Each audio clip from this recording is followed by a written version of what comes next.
নিয়ে চর্চা জোর শুরু হয়েছে এবং বিভিন্ন সময় তরজাও হয়েছে। আজই কি এসআইআর ঘোষণা? বিকেল 4টের সময়, বিকেল 4টে থেকে 4:30-এর মধ্যে নির্বাচন কমিশন বিজ্ঞান ভবনে সাংবাদিক বৈঠক করার কথা এবং সেই বৈঠক থেকেই এসআইআর এর ঘোষণা হওয়ার কথা বলবো প্রতিনিধি মৈত্রীর সঙ্গে। মৈত্রী, ঘোষণা তো হবে, কিন্তু কি থাকবে তার মধ্যে এখনো পর্যন্ত কি জানা যাচ্ছে?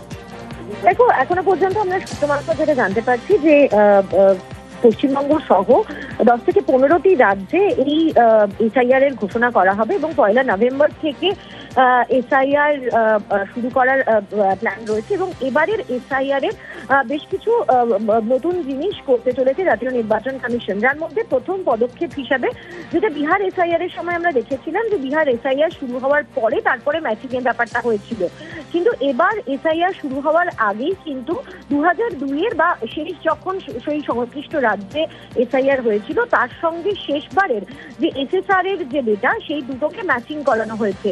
অর্থাৎ কারোর যদি 2002 সালের তালিকায় নাম থাকে এবং সে তার যদি এই সাম্প্রতিক যে এসএসআর এর ডেটা রয়েছে সেখানেও যদি নাম থাকে, তাহলে সেই সমস্ত মানুষদের ক্ষেত্রে কিন্তু কোনো নতুন করে নথি দিতে হবে না। সেটা কিন্তু একটা বড় রিলিফ হবে এবং সেক্ষেত্রে দাঁড়িয়ে যাদের নাম 2002 এর তালিকায় থাকবে না তাদেরকেই নতুন করে নথি দিতে হবে, এমনটাই কিন্তু আমরা জানতে পারছি ইলেকশন কমিশনের সূত্র মারফত। আর মাত্র কিছুক্ষণের অপেক্ষা। মানে মৈত্রী, তার মানে ভোটার তালিকায় নামটা কিভাবে থাকবে সেই বিষয়টা পরিষ্কার করে দেবে নির্বাচন কমিশন?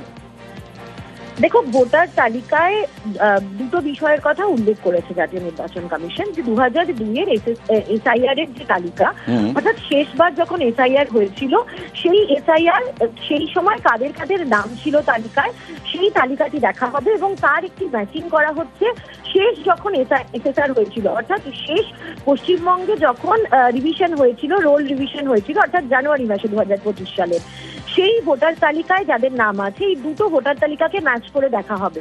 2002 সালের ভোটার তালিকায় থাকা যে সমস্ত ব্যক্তির নাম 2025-এর ভোটার তালিকায় রয়েছে তাদের ক্ষেত্রে শুধুমাত্র ভেরিফিকেশন হবে যে তারা এখনো জীবিত আছেন কিনা, তারা এই রাজ্যের বাসিন্দা কিনা, এবং সেই ভেরিফিকেশনের কাজটা বিএলওরা গিয়ে তাদের বাড়িতে গিয়ে করবেন।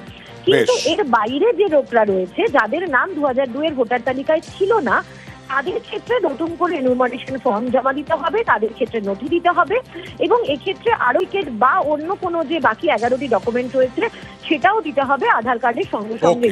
শুধু আধার কার্ড দিলে কিন্তু হবে না, এখনো পর্যন্ত এটাই আমরা জানতে পারছি জাতীয় নির্বাচন কমিশন সূত্রে।